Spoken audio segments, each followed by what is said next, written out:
Welcome your host, Caddy Frank, as she leads discussions about substance use disorder and the journey to recovery. You're listening to Redefining Recovery, a recovery revolution.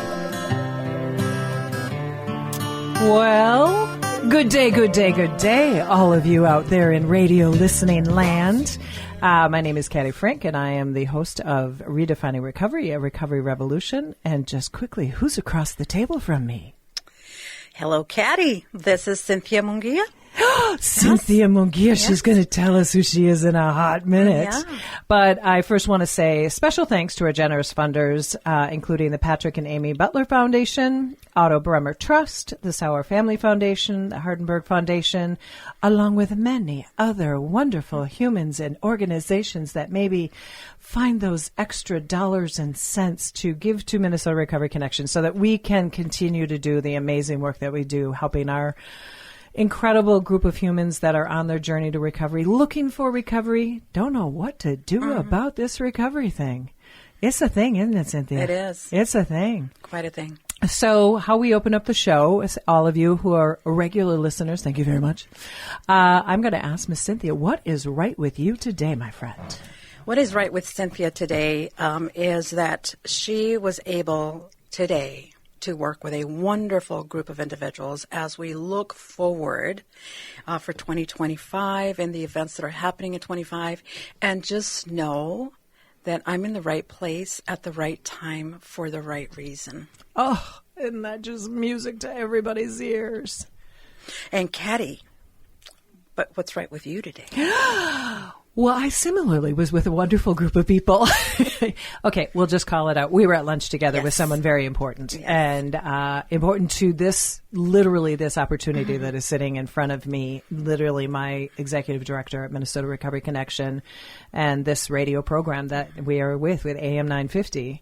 And what is so amazing for me is that y'all heard maybe in the last couple of shows that I had like my big aha moment of wanting to put forth a conversation about substance use disorder, recovery, getting better, getting help, talking openly about substances and how they can affect, reinfect, just cause havoc and then cause so much serenity if you find your way to recovery. So I am so grateful for this incredible opportunity.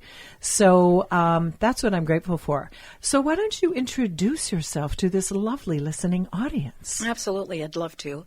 So again, my name is Cynthia Munguia, and I'm the executive director at Minnesota Recovery Connection. I have the privilege of leading a wonderful group of individuals. All of us are in recovery, working with this dynamic board of directors that we have representing Minnesota Recovery Connection here in St. Paul, but also having the liberty to be who I am within the workspace, which means a lot of times is up to this point was hiding a lot of who I was and what I'd been through so that I would appear as this professional, this eloquent, this articulate individual that was able to come in and do hard work, do good work, and carry this organization forward, while at the same time just being in the shadows of who I really was and what I was really going through. It's amazing how we have to hide for such a long time, and then you find there's a space. And then you find your space. Yeah. And that's what's happened is that I, through other individuals and other women, strong women in the community, and I just applaud all three women who were key and instrumental in helping me get to where I am today through their encouragement. And I'd like to call them out if I may. Of course you can. So here's a big cheers to Wendy Jones, Executive Director for Marco, Beth, who was from RAD, no longer with RAD, Beth Halstead, and also Chris Kelly. The ever-loving Chris Kelly. Her name is mentioned more, and Wendy Jones, and Beth Halstead, and RAD, if there are any of you who are interested out there, Recovery Alliance Duluth, an amazing organization in northern Minnesota in Duluth. So we're about ready to take a quick break. So when we come back, we're going to talk about growth as women in recovery, and for all of you to see what recovery can look like from the near and the far. Welcome to Redefining Recovery, Recovery Revolution. We'll be back with AM 950.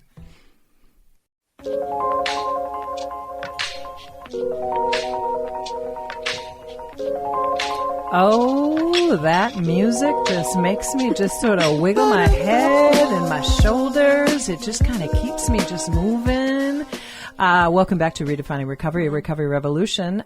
We are with Minnesota Recovery Connection. My dreams come true. The woman who made my dreams come true is sitting across from me. Who are you? Cynthia Munguia, Executive Director for MRC. And I love this lady. Along with, as you mentioned, Wendy Jones, Chris Kelly, Beth Elstead, many women. And there's important men, but right now they're just these key individuals that have, as I said, we're going to sort of talk about, Cynthia came up with the idea of, let's talk about growth and what growth looks like on our recovery journey. And what is it that, like, where are we now? Where did we come from? Maybe looking in the future, both personally, professionally, all over because there's they intertwine. They do. They just completely intertwine. They do. And so my growth opportunity started a year ago doing this incredible show that has been the dream they all heard about. In 2009, I proposed it to this incredible radio station. And then it showed up in my lap about a year ago. And so I've had a personal growth and dreams come true. And without this person across the table from me, I don't know that would have happened. So why don't you talk about some of the growth that you've seen in whatever way it is? I mean, recovery is the essence of what we do, but Correct. It's finding our recovery and then where do we go from that? And the good and the bad and the ugly, you know? Absolutely. And we can't do one without the other. It's separating. You just you can't separate one from the other. But when we look at growth, starting out with our personal growth, we all have our dreams and we have our visions and we have our setbacks. And those setbacks were often viewed in my world from my lens, looking at within the past 10 years, those setbacks were viewed as failures. Oh, that F word. And that effing word. Yeah. And you could not, as a professional, in the professional realm, you could not be a failure. The organization couldn't afford failures on their team. And then I met this wonderful man, and he was the vice president for specialty divisions at Centricare Health. And I remember his words very, very clearly. I want you to fail, Cynthia. He allowed it? He allowed it. Encouraged it. I want you to fail. Because if you're failing, you're trying. And you're growing. And if you're not you're not failing, you're not growing, you're not learning. So it's okay to make mistakes. It's okay to fall on your face. It's okay to fail.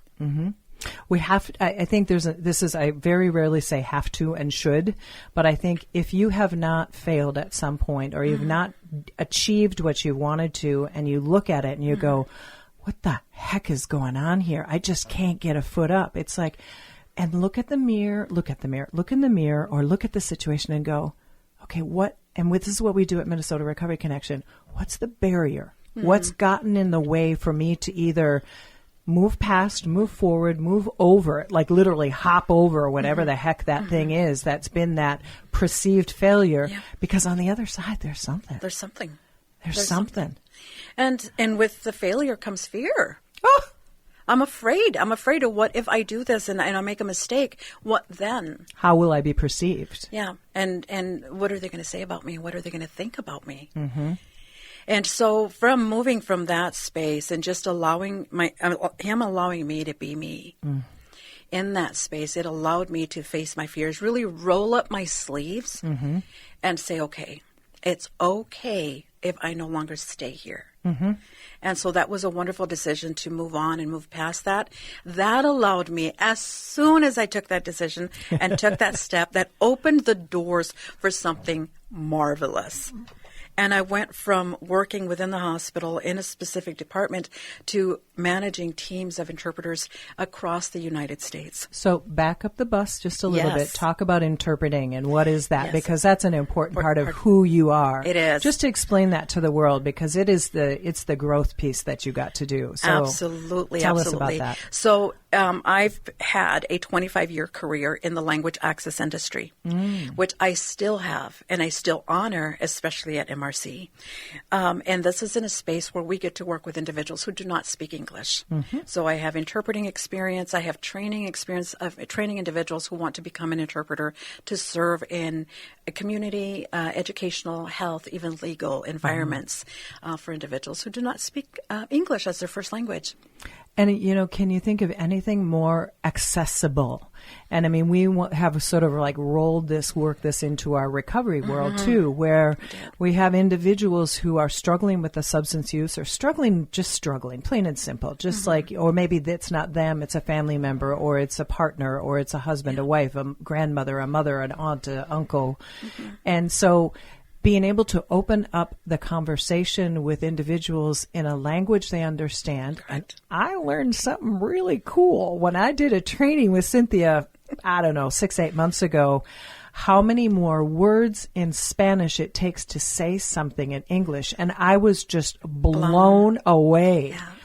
And it's so interesting for me now to have that little teeny experience. And I hear Cynthia talking to individuals in the office, both staff and other individuals. And I'm like, she's just got something to say. There's something really cool going on there. But it's about sharing that lived experience. And can you grow? Can you move forward? Absolutely. And that's the amazing thing we've been able to do. And I am so excited because, as I've said to many people, and you will agree with me, addiction doesn't give a who you are, where you are, what community you are, what culture you come from, what color, what language. It doesn't matter. Correct.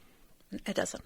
And so when you can speak to somebody in a language, in a tone, in a caring way, the way they can hear it, magic. Yeah. Magic. And if I'm talking to you and I look like you and I sound like you and I have shared lived experiences with you, it resonates. And I'm much more apt to be willing to be transparent or vulnerable and open to receiving and to hearing what you have to say. And so it's a very big part of who I am, because my experiences, they go with me everywhere I go. I don't leave them packed up in a box in a house or somewhere. Everywhere I go, I unpack all those experiences, all that learned information, all that knowledge, and I apply it where I'm at, if it's relevant. If it's relevant. And I think it's interesting what you just said, and that is, I think both you and I've been with Minnesota Recovery Connection since, ironically, I took the class, I was saying this at lunch, I took the class in 2016, and I've never left. I've been in there in some capacity, in some way, shape, or form, but I can truly take off all of my cloaks that you were saying originally, that if you're working in a world that doesn't understand substance use, doesn't understand recovery, doesn't understand addiction, we have to sort of keep ourselves kind of closed up to an extent, not completely, unless you feel comfortable. But I have been able to just whip that bad boy off and just say, here I am. This is Caddy. This is the good and bad. This is Cynthia. We take all these lived experiences, and as you just said, we share them with people where it is relevant. Correct. Because if we share all of our stories, sometimes people can misinterpret that. But I think when you talk about the whole language and when individuals are struggling, if you can truly get down into that space where you can let somebody be vulnerable, magic. Yeah. Magic. It is. Yeah, I had a woman stop in the office a couple of days ago. She came in right at 5:00 into the office, and she came in and she just was sort of like standing at our front door, and it was just a couple of us in the office. And I said, hello, dear. I said, can I help you? And she just started sobbing. And I'm like, okay, here's some Kleenex. I'm going to go get you a glass of water. Do you want to just sit down? Yes, I want to sit down. And she sat down and she just cried. And I said, can you tell me what's going on? And she said, I don't know what's going on. And we just talked for like about a half hour. And I really just listened because that's what we do. That's the essence of the work that we do. Yeah. Peer Recovery Services is not about telling people what to do. It's about listening. And this woman came back the next day and she looked at me with these not red swollen eyes. She looked brighter. She looked shinier. And she came up and she said, I am just so grateful that you just listened to me. And then I gave her a couple of ideas. She wanted to go someplace just to spend time with people because eventually I had to leave work. And I sent her to Frogtown Recovery Cafe. She didn't go, but she had a place to go until 7 o'clock that night. Yeah. And it was all about that, giving her hope, giving her an opportunity to literally sit in front of me and cry. But it was about growth for her. She's like, I can make it through that tough stuff. Yeah. It was just magical. Yeah. Like what you get to do with individuals that are struggling in their own worlds, in their own culture. Talk a little bit about some of the cultural difficulties that happen with the Latina community. The Latin community. Because I think a lot of people don't understand that there's some real barriers there. There are. And we have been at MRC, we've had this just wonderful opportunity to be able to grow in that space. Given the experience that I have in the work, the opportunities that I've been able to bring to the table. And going out to the Latino community, I say Latino because, but we have a large population, a large number of community members that are non-English speakers that are suffering from substance use disorders. And this we know because we've been out in the community and we've been sharing and engaging.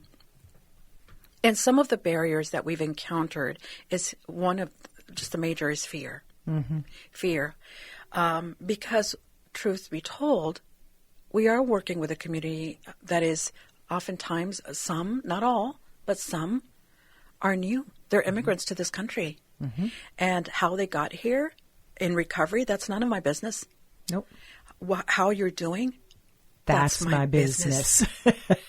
How can I help you is my business. And what resources do you need? And how can we inform the community about peer recovery services, about recovery, about the stigma of substance use disorders within the Latino community, the shame that goes along with that, the secrecy. That's what you've taught me, is the secrecy. It's like you can't really admit it. You can't talk about it because it won't be accepted. It's just, ooh, ew. I don't want to deal with you. You've got that. Yeah. And so those were many of the barriers that we encountered once we started coming out into the community and really engaging. But also is connecting with other organizations who are providing services to this community. And I always, when I looked at organizations like MRC or name an organization doing the same work, I was of the mindset, let's come together. Let's work together. I had to grow up. I had to grow up. Yep. And I had to learn, and it wasn't easy, that not everybody shares that same mindset. That some are just like, no, this is my space. This is my yard. Stay away. And so it was in those spaces that we really began to look at organizations like, okay, we're here. If you would like to partner with us, absolutely. It's shared work. There's no shortage. No shortage of work. We're serving the community. We're looking out for resources that can support the community. And oftentimes, those are some of the struggles, too, is, addressing those barriers, those challenges. Yep. Well, and I think the interesting thing is we are a land of immigrants from whence we began. And whether you are a Spanish speaker, a Somali speaker, an English speaker, because you can still be speaking English, be a typical Minnesotan and still be struggling because you don't understand what I don't know what I don't know is. And that's really the important part that I have really come to understand. And that is, if you don't know what you can do, regardless of where you come from, about your recovery, please come to Minnesota Recovery Connection. We'll find some sort of removal of that question or let you be in fear and let you know that fear is okay. It's okay. It's okay. And it's okay not to be okay too. I wanted to tell a story. There's a young man who has volunteered for our organization, and his name is Dio. He has a short name, and he took my class for peer recovery services to become a peer recovery specialist. He's gotten certified. Woo, Dio! And he's a gentleman that has a justice-involved background. And he came in one day, and he was really troubled by the as I put it, the 6 individuals that were trying to observe him, watch him, and make sure that he was doing all the right things. Okay. And he looked at me and he's like, I said, do you realize you got 6 people who care a ton about you to make sure you're doing the right thing? And he looked at me like, what the are you talking about? These are people in the justice involved system who are monitoring me. And I'm like, yeah. And they want you to succeed because they expect failure. But I said, you can succeed. He looked at me like I was nuts and a open-minded human. And he's like, so today he came in and he's got a job with AmeriCorps for Habitat for Humanity. And he's taking another course that he's getting paid for to give him a bunch of certifications. And he says to me, he goes, and my 6 humans are going to be so proud of me.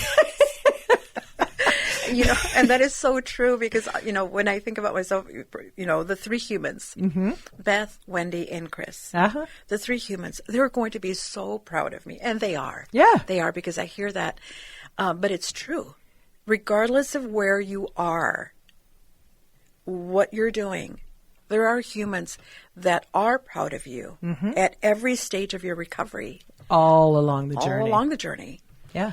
Professionally. And personally. And in places where we don't know how people are going, like he doesn't know how these people who are part of the justice system are going to interact with somebody who's trying to do the right thing in a very different way. And just like me, when I came to Minnesota Recovery Connection, I didn't know what I was doing. I didn't know where I wanted to go. I didn't know that this was going to become a adventure of 8, 9, whatever years it is.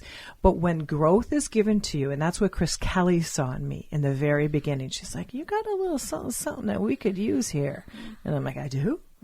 And she just kept peppering me with little bits and little pieces and gave me the confidence that I didn't have. Correct. And that's what we can do with this peer recovery services. We give people that ability to see themselves in a different light. And once they do, then their whole shine on the rest of everything changes. And that's where the real magic is that you begin to see yourself with this new perspective, but then you begin to see everybody else around you and like, you know what? I bet you could do that thing that you've been afraid to do.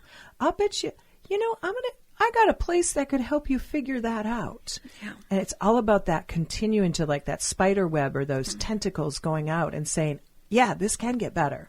This can grow. Absolutely. And that was a seed that was planted in you by Chris Kelly. Before we started this program, and we talked about, when we're looking at growth.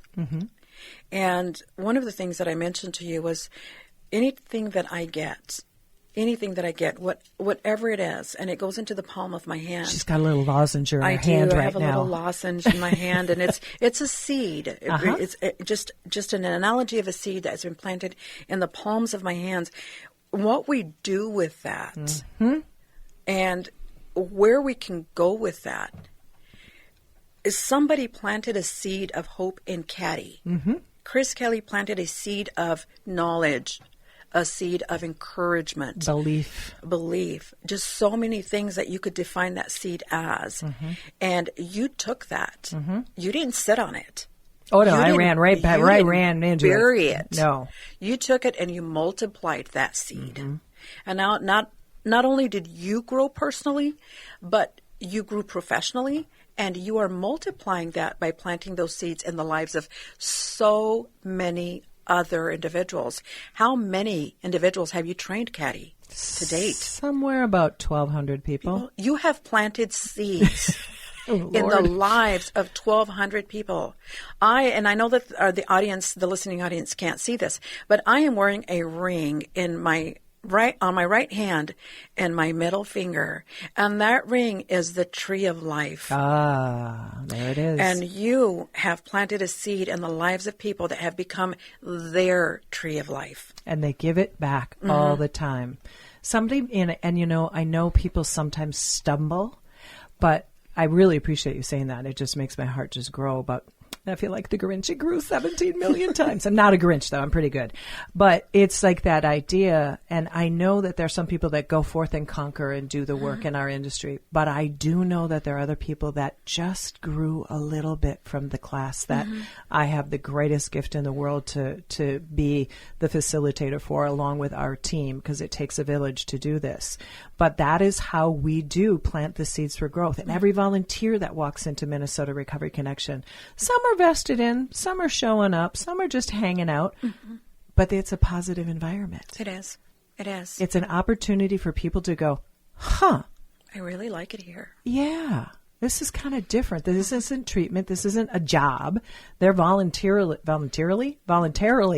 coming in and they're like, huh, these are all people in recovery? I could maybe do something like that? Yeah, you have all the possibility in the world. And it's about, like you said, planting that seed, giving people that opportunity to think outside. Sometimes we get caught in our own little box. Oh, Lord, I lived in there for so long. Like, this is all I'm going to do. This is what I'm going to do. This is all I'm capable of. But then when we can give that growth opportunity to say, hey, I see a little something. I think of Darnell. Darnell Cox, our operations director. Came in as a volunteer, and all of a sudden he just started the growth was just like, oh. And he's a fabulous tree. Literally a tree. He's 6 foot something tall. But I mean, that's what can happen. You give people that hope. I just got goosebumps all over the place. You give people that hope. You give them that opportunity. You just say, I believe in you. Yeah. And he has absolutely branched out in many different ways. And he's just... makes us proud, our entire team. But one thing that the audience may not know is that Caddy, you trained me back in 2019. I know. That is so funny. I remember I was up in St. Cloud with the Recovery Community Network. I think I was probably in my first year of training, so I was like shaking in my boots. 2019. This lady across the table from me, she was an intern. I was doing my internship for my master's. Yeah. And she's sitting there, she's just being all, I'm thinking she's like got this all, she's like snap, she's like all on it, like, and you were, but I had no idea that this was really your first foray into this community of recovery. Yeah. And I got to see, I mean, I didn't forget that, but man, you bringing that up just kind of just blows my mind to where we are now, because it really is about when you bring an opportunity to someone, you open up their mind, give them enough information so that they might be able to go forth and ask more questions, or you give them the tools to the toolkit and they're just off to the races, I would say, like you. Yeah. And that was the first time that I had heard about recovery, what recovery was. And when that training was completed, I was so proud of the fact that I could say, oh, I'm a woman in long-term recovery. And I no longer have to be ashamed of having had that experience and hiding that. Not everybody was happy to hear that. Not everybody was prepared on that bandwagon with you, open to have that conversation with me. But for me, it was just, I was set free. Yeah. There was a freedom in honesty. There was a freedom in not having to hide anymore who I was or what I had been through. And I think what I think about, and I think this is maybe where your journey started, was prior to that, you weren't being completely authentic with yourself, first of all, but then with other people. So that class in there, you were probably sober. You were living a life of predominantly sobriety. And then that class or that space and time gave you the opportunity to think of, I'm bigger than sober. I'm in recovery from a substance use disorder. I've taken this next leap. And that is where I think the magic is that when people can move along on whatever their terminology is, I don't really care. But I know that's what happened to me. It's like I was sober for a long time and I did this and I did that and I lived in that space. And all of a sudden I'm like, oh, I'm more than that. I don't have to identify with just that. And I remember when I would have clients in the past, I would say I was sober and they go, oh, that's cool. And then eventually I'd say I was in recovery and they're like, oh, tell me more. Yeah. Because it's a whole different vibe. It is a completely different conversation. I did face my own challenges in that space when I started sharing that I'm a woman in long-term recovery and that I'm in recovery. Not only did I get criticism for, why are you saying that? Yeah, out loud. No, you don't count because you didn't do the drugs that I did. You didn't do the amount of use that I did. So no, you're not in recovery. You don't know what recovery is.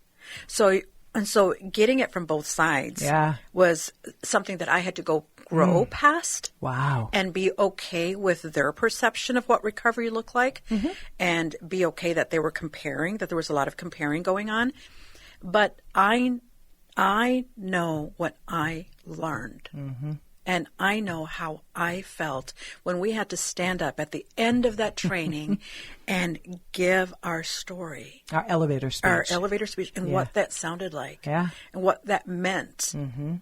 And then we did one event. I remember we did one activity where we would write our name at the top of the paper and we would just pass our paper down and everybody would write something about us. And your sheet with your name would just go around the room. And by the time it came back to you, you had 19, 20 people who wrote statements about you as they saw you through that process. I still have that. Do you really? And I have that in my office to remind me of, I'm not a failure. No. I fail, but I'm not a failure. Not living in that space of failure. No. And this is where that growth came. And that's a hard move to make if somebody has struggled either for a long time or a little time, whatever it is, to make that leap that I'm not a failure. I did live there for a long time because I just couldn't feel like I had enough tools, that I was smart enough, struggle with dyslexia. So I'm just always sort of held myself back. And then eventually I figured out I got a lot of whatever I got a lot of it. And I can give it away. And then now in the work that I get to do is that I get to give that opportunity to others to see in themselves. And that's the greatest gift. Yeah. And we could go on and on about professional and personal growth and how it impacts not just us individual, but how it impacts the person sitting across from us. Because Caddy, you have, not only did you train me in 2019 as an intern while I was going through at St. Cloud State, but you also have seen me from the time I arrived at Minnesota Recovery Connection, June of 2023. Good heavens to Betsy. Now. I know. Wow. That's all I got to say is, wow. It's one thing to tell your own story. It's completely different when somebody else can say and see. Yeah. And for me, it's sort of like a big moment we're sort of sharing here in front of one another. Having been under the direction of somebody entirely different, Wendy Jones, love her, and then have a new person come in, and Cynthia has to absorb this whole thing.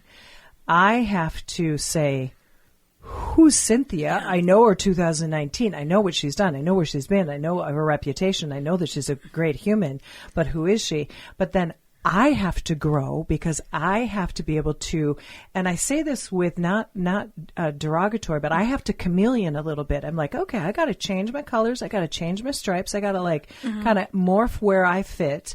And I think that's been a real fun journey for both of us. How do we complement one another? How do we get along 99.9% of the time. Might Unless ask Cynthia's all in the clouds somewhere. or Caddy's in a bad poopy mood. Sorry, I almost said a bad word there. But the thing is that this is where our recovery has continued to be part of how we can show when things change, when things are unclear for a while, things are sometimes challenging. How do you overcome it? Well, what you and I did with help from others is you conversate about it. Yep. You don't not talk. You say something and you try to help. And reason. And understand. Yeah, there was a lot of conversations that we had where I had to do a lot of growing. My expectations were very different, coming from a corporate environment, very, very different to a nonprofit world, coming from a small city to a big city, small personalities, big personalities, you name it. Yeah. It was just a very different world. And add the fact that I've just moved. Mm-hmm. My whole family dynamics have changed. Yeah. And I've moved into a new place, a new job, a new city.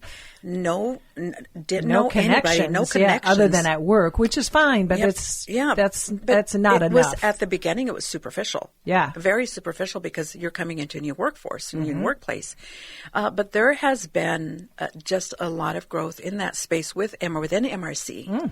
Our team, myself as the executive director, our team, I've seen a tremendous amount of growth in our with our directors, you, Sarah, and Darnell, with our coordinators, Alicia and Justin, and with our staff. Incredible staff. I mean, my gosh, we could name them all, and Yes. they all have just stepped up. And I think all of these changes are hard on some. Some it's a little easier. Some are still navigating it because we're dealing with people who are in their recovery process. And I think it's one of the stumbles that was originally not hard for Cynthia, but had to put into a place. It's like, this is a new group of people and a new city with new experiences, and not small. And so everybody's got a whole different story behind a new them. culture. All new culture. Look at her eyes. You should see her eyes every day. Wow. Yes. Yeah, I culture mean, is very different. so different. And so it's just been great because I think everybody's just, we're all still continuing to do that growth, try to understand one another, sometimes misunderstand one another. Yep. That's okay. Yeah. But talk about it. And I think that's the essence of what I say whenever we're talking about this recovery journey is don't keep it inside. Find your trustful person that can say, hey, I'm struggling, or hey, I got an issue, or hey, I got to tell you something great. Because sometimes we don't even tell our successes to people because it could be perceived as bragging, or it could be perceived as I'm one-upsman or something like that. So we have to be very transparent if we can on this journey of growth and recovery because it's so much more than just getting to the next day. It's like, where does the next day bring us? Absolutely. And that's where we're moving forward at MRC. It's now, we've seen where we were. We know where we were. We know where we are, but where are we going? Now, where are we going? And what do we want to do with this programming?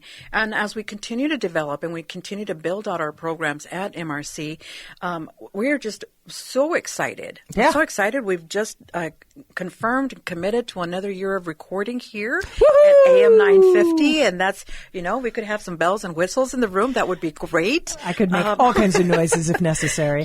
And also our bilingual program. Yeah. We just had our meetings yesterday and looked at all our structure and our programming and our budgeting for programming. And wouldn't you know it, we have 3 major tasks that we have to fulfill in 2025 with our bilingual program. And we're ready for it. We're ready for it. Our team is getting geared up and getting excited for that. We're getting excited for the Walk for Recovery. I know, folks. We were just discussing that September 13th, 10 to 3 at the State Capitol. So that is going to be exciting. We're going to add a flare of salsa music to the floor. So we just decided to do that. That's exciting. Just really, just as vibrant as the rainbow is, that's how MRC is. Yeah. And it's just, all of a sudden she got some salsa movement across the table for me. And I'm like, ooh, I'm so excited. But there's so many things that we continue to do at Minnesota Recovery Connection to keep people moving along on their journey. And it's so important. I was just talking to a young, brand new volunteer at our front desk this morning before we came and did our afternoon. And I was saying, just, hey, when you're looking out the window, we got a lot of people looking for where they got to go in this building because we got a new venture in the building. And I'm like, just look at them and smile and just point the other way. Just go down a little further. And I said, I just want to make sure that you know what's going on. And she just looked at me and she's like, thank you. Because sometimes we need to just get basic information. Yeah. I really feel like sometimes people don't know what they don't know. And we really need to walk into that space and say, hey, what is it that you would need some help with? And it's just so important when we're talking about all these opportunities that we have in the recovery community. Yeah. Anybody out there, if you ever want to communicate with us, like, hey, either I need information about this or I want to talk about that, or will you have a conversation about this? Hit us up on our information site, info@minnesotarecovery.org, because I want the audience to know that I hear you. We hear you. We'll do our very, very best. But when I've got somebody across the table from me like Cynthia who inspires me, who keeps me going, who sees the future, I see a lot of the past with our organization, but I see all the growth. And it is absolutely fascinating. So we're going to take a break and we'll be back. Thank you for listening to Redefining Recovery, Recovery Revolution here at AM 950, the Progressive Radio Station. My name is Caddy.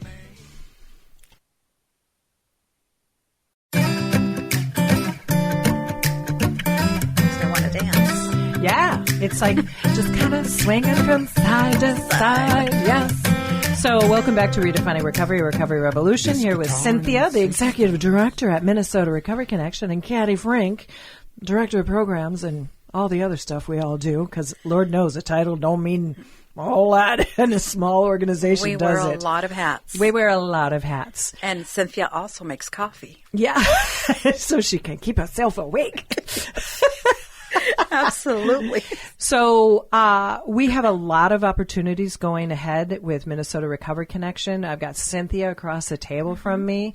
We're always growing and shaping and turning. And one of the big things that we're looking to do, it's still in formation, is really educating the public on recovery, Minnesota Recovery Connection. Yes. What is a peer recovery specialist? How do they best do their job? How do we get out of our own ways sometime and just do our great work? But Cynthia, what are some of the things in a short amount of time that you see that Minnesota Recovery Connection is going to bring to the recovery community and families and allies? So one of the things that I'm really proud of right now that MRC is doing, that we're doing at MRC, is the degree that we're growing. I am speaking geographically here. So we are MRC St. Paul, MRC Fridley, and MRC Moorhead. Whoop, whoop. And so we're really excited about the teams that do the work in those spaces, and where we go from here and what our training modules look like, where we're providing our training,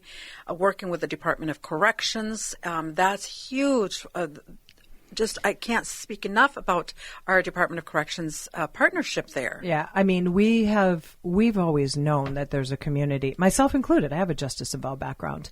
We've always known, but now we've walked into and we have positioned ourselves to say, hey, it's okay. You might have that background, but don't let that stop you from being the best that you can be. Yeah. And our Moorhead team, that's so exciting. And also the county work that we're doing. All the work that we're doing in Ramsey County and Anoka County.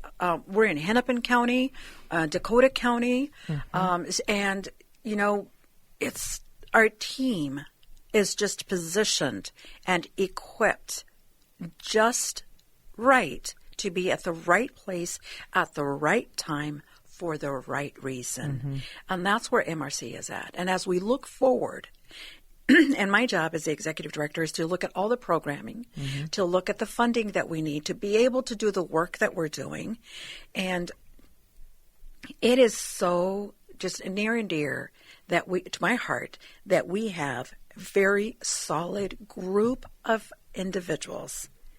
And we come together and we have our daily powwows in my office, our directors' meetings and our meetings with our grant writer and our compliance officer all in one, just to see where we're going as we map out our plans for 2025 and 2026. Yeah. It's with the support of the board of directors, just giving us the green light on a lot of the projects that we're building. Yeah. And we have one very special that we were going to unveil at the Walk for Recovery. Just our brand new face of MRC. Yeah, we're going to be kind of giving us a new look.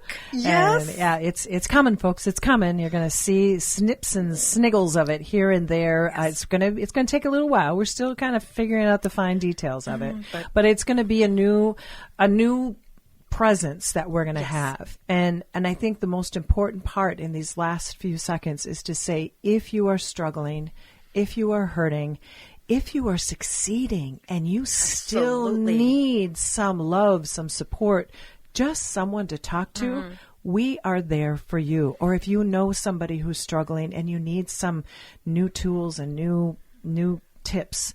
We're there to help you. Minnesota Recovery Connection has been around a long time, but we're still some of the times the best hidden secret in the world. So please, thank you for joining me, Cynthia. What a dream. Say goodbye to the beautiful people. Well, thank you, Caddy, for having me. Thank you, AM 950, for allowing us to be in this space. And what's coming down the pike next week, Caddy? Next week, we're going to be breaking open a series of conversations about how do we communicate? How do we conversate? How do we work with folks? Yes. See you soon. See you Thank soon. you. Bye-bye.